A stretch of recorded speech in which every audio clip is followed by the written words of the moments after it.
Le confinement, c'est pas la panacée, c'est pas l'idéal, mais nous n'avons pas d'autre solution dans la mesure où il n'y a pas de test systématique qui soit fait à la population et dans la mesure où on n'a pas de traitement.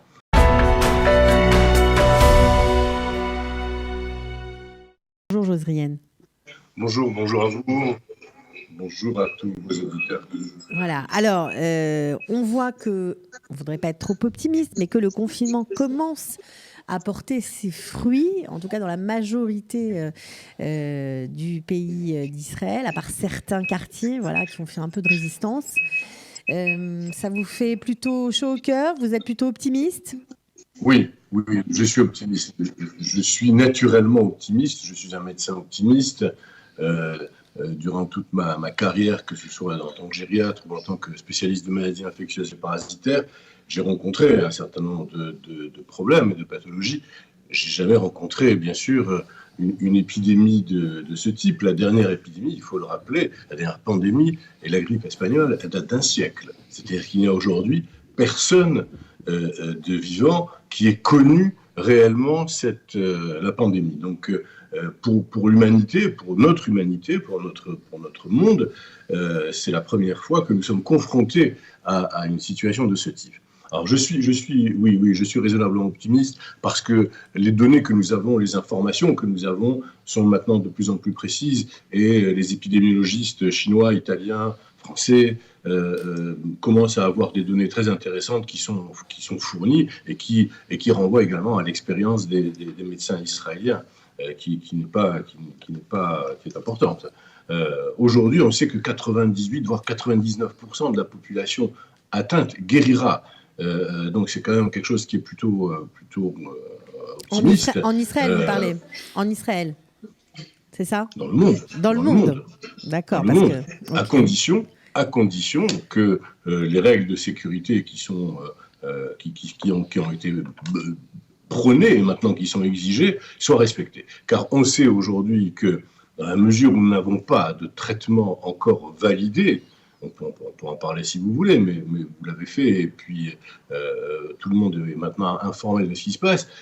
Le seul moyen de contenir cette pandémie, ce sont les différentes modalités, c'est-à-dire les gestes barrières, la distance de sécurité, le lavage des mains et tout ce qui est prôné, le fait de ne pas se réunir.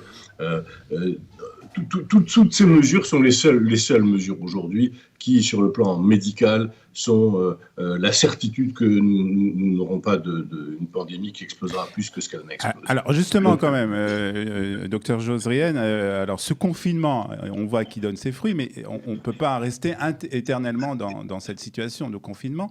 Donc à partir de quel moment le ministère de la Santé, les médecins vont décider un peu d'un allègement de ce confinement, des mesures et de quelle manière on va aussi enrayer ce virus, c'est-à-dire de quelle manière ce virus va disparaître? Alors soyons clairs, le confinement c'est la moins bonne des solutions dans les situations de ce type. Mais nous n'en avons pas d'autres. C'est-à-dire qu'il faut être clair avec ça. Le confinement, c'est pas la panacée, c'est pas l'idéal, mais nous n'avons pas d'autre solution dans la mesure où il n'y a pas de test systématique qui soit fait à la population et dans la mesure où on n'a pas de traitement. Car si nous avions une politique de test massive, chaque fois que quelqu'un est trouvé positif, il serait donc isolé et automatiquement la propagation serait stoppée.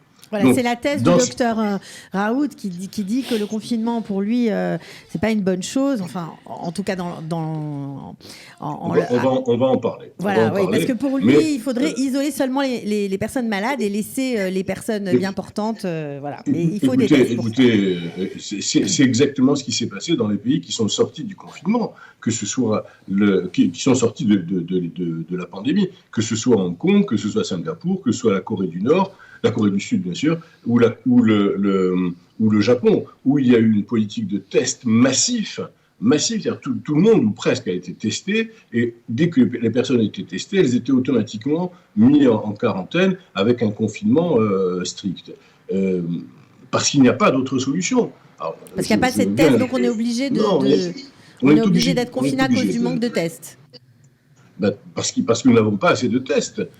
Regardez, toujours intéressant quand on fait de l'épidémiologie ou de la médecine de manière générale, de faire des comparaisons. Regardez en Allemagne. En Allemagne, il y a une politique de tests massifs. On parle de 500 à 600 000 tests par semaine.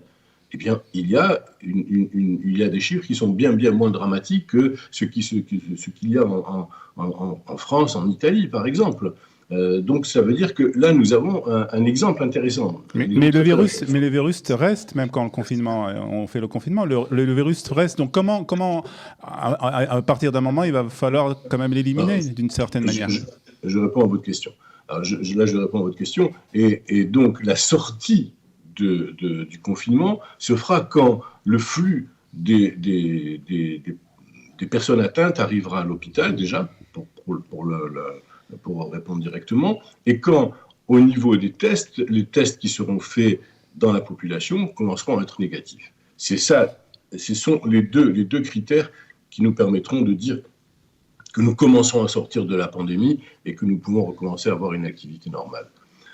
Et puis, entre-temps, j'espère que nous aurons des médicaments, car il y a beaucoup de travail qui se fait dans ce sens. Il y a beaucoup de recherches. Il y a des centaines d'études qui sont menées de par le monde, que ce soit en Israël, que ce soit en France, que ce soit en Chine ou ailleurs, où plusieurs molécules sont traitées, et pas que l'hydroxychloroquine avec l'azithromycine.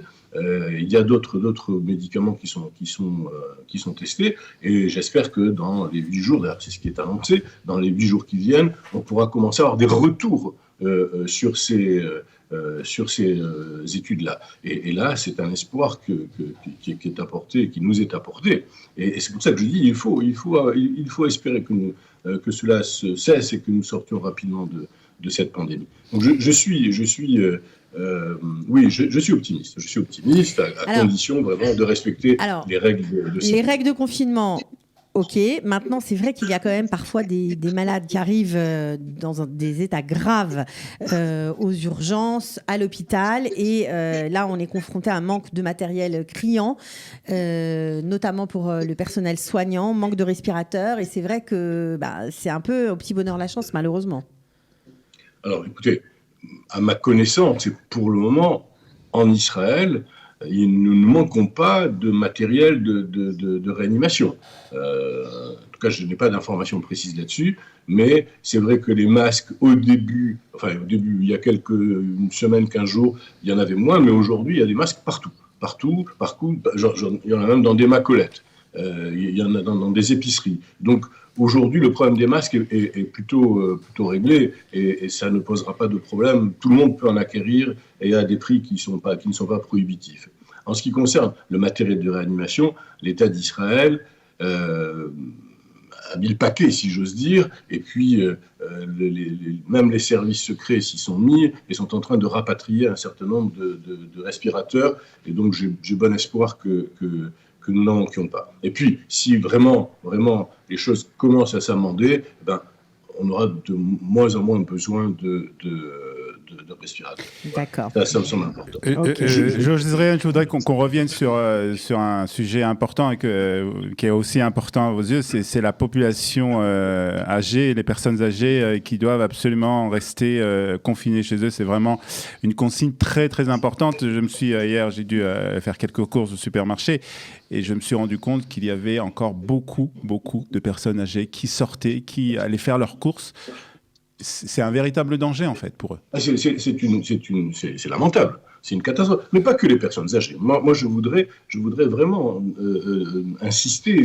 Vraiment, j'exhorte mes concitoyens à respecter ces règles de confinement, à ne pas sortir si ce n'est pas une nécessité absolue, si vraiment ça n'est pas obligatoire. Et s'ils sortent, de mettre des masques. Vraiment, j'insiste à nouveau, mettez des masques, mettez des gants, et quand vous sortez, quand vous rentrez, les chaussures, quand vous revenez, les chaussures, il faut les mettre devant la porte, ne pas les rentrer dans la maison. Ça, c'est important. Quant aux personnes âgées, il y a vraiment un danger accru. On l'a dit, on le répète, et merci de me poser cette question, parce que vraiment, j'insiste à nouveau. Vous savez, là aussi, il y a des chiffres, et on peut faire dire ce qu'on veut aux chiffres, sauf que là, les chiffres sont extrêmement précis et nous donnent des indications très, très nettes. La grande majorité des personnes qui qui sont atteints et qui décèdent sont des personnes qui ont plus de 80 ans. Maintenant, on est en train de voir aussi des personnes de 75 ans, voire 70 ans. Donc il y a là vraiment une importance. On le mesure, on le sait. Ça a été fait. Des études italiennes ont montré que 99% des personnes qui décédaient étaient des personnes âgées de plus de 75 ans, 80 ans, qui en plus avaient des comorbidités. Alors je rappelle ce qu'est ce mot comorbidité. Ce sont des pathologies associées, chroniques, associées à la personne. On les trouve chez les personnes âgées, mais aussi on les trouve chez les personnes jeunes. C'est l'hypertension artérielle, c'est le diabète, ce sont les maladies coronariennes, ce sont les maladies respiratoires, ce sont les maladies immunodéprimées, comme les cancers. Donc ça, ce sont des faits avérés aujourd'hui. Et quelqu'un qui ne respecte pas c'est vrai que se met en danger, mais surtout, il met en danger les gens autour de lui, toutes les personnes qu'il va croiser. Donc réellement, il faut prendre conscience que cela est vital. Et j'appelle, moi, réellement, à un confinement strict, et j'appelle vraiment la population à respecter ces règles et que les autorités fassent le nécessaire, que les autorités soient encore plus strictes et plus dures. Alors, j'aimerais vous poser une dernière question parce que Israël, en fait, vous avez parlé des nouveaux traitements, comme on essaie de donner un peu d'espoir, et c'est vrai, il y a beaucoup d'avancées. Le Magen David Adom a décidé de recueillir le plasma sanguin d'Israéliens qui sont complètement guéris du Covid-19 afin de les transfuser aux malades les plus graves parce que il y aura forcément dans ce sang-là, dans ce plasma, des anticorps et ça pourra peut-être guérir ceux qui sont très atteints. Est-ce que c'est une solution qui risque de marcher ? Écoutez, bien sûr que je souhaite que cela marche. En fait, c'est quelque chose que je connaissais, on connaît cette technique, et je me demandais à quel moment cela serait, qu'on en parlerait, que cela serait appliqué, et qui le ferait. Et j'ai donc découvert, comme vous tous, que le Magen David Adom lançait donc cette campagne pour essayer de recueillir le maximum de sérum de personnes qui ont été infectées et ensuite le réutiliser. Écoutez, j'ai bon espoir que cela se fasse de manière intensive et que nous recueillons suffisamment de plasma pour essayer de c'est une méthode quand même. C'est une méthode quand même qui est assez chère et qui est difficile aussi à réaliser. Voilà, qui n'est pas simple en fait, hein. C'est un espoir, mais il y a des conditions techniques de réalisation qui sont assez strictes. Mais en tout cas, ça cherche tout azimut, quoi, ça c'est clair. Bien sûr, cela est une méthode parmi les autres, hein. Vous avez parlé du professeur Raoul et de l'hydroxychloroquine, l'azithromycine, certes, mais il y a aussi d'autres méthodes. Il y a aussi en Israël le calétrate qui est testé, qui devrait sortir. Le calétrate, c'est un mélange de 2 médicaments anti-HIV. Il y a encore d'autres molécules qui sont testées. Donc, tout cela est un espoir qui est vraiment très proche. On devrait avoir des résultats assez proches. Je voudrais aussi dire que ce qui est important dans notre société, c'est à quoi mesure-t-on le degré de civilisation d'une société ? Eh bien, c'est la manière dont elle se mesure à la manière que nous faisons des efforts humains et matériels pour protéger les plus faibles de ses membres. Et je veux dire vraiment, et c'est un hommage que je rends ici au personnel soignant, qui est extraordinaire, mais aussi à toutes les personnes, tous les individus, les associations qui vraiment se dévouent aujourd'hui pour aider les plus faibles d'entre nous. C'est un bel espoir, c'est vraiment un magnifique message de solidarité, et ça honore vraiment notre pays. Okay. Merci beaucoup on se retrouve cette semaine, bien entendu, pour d'autres informations concernant donc cette maladie. Merci beaucoup, bonne journée. Retrouvez du dimanche au vendredi notre live quotidien spécial coronavirus. 3 heures de direct ininterrompu de 8h à 11h. Pour tout savoir sur l'actualité du virus en Israël, mené par Daniel Haïk, Olivier Granilic et Cathy Chouproun. Le live Studio Qualitas, c'est tous les jours en direct, puis en replay sur Facebook, YouTube ou sur notre application et sur le site studioqualita.com.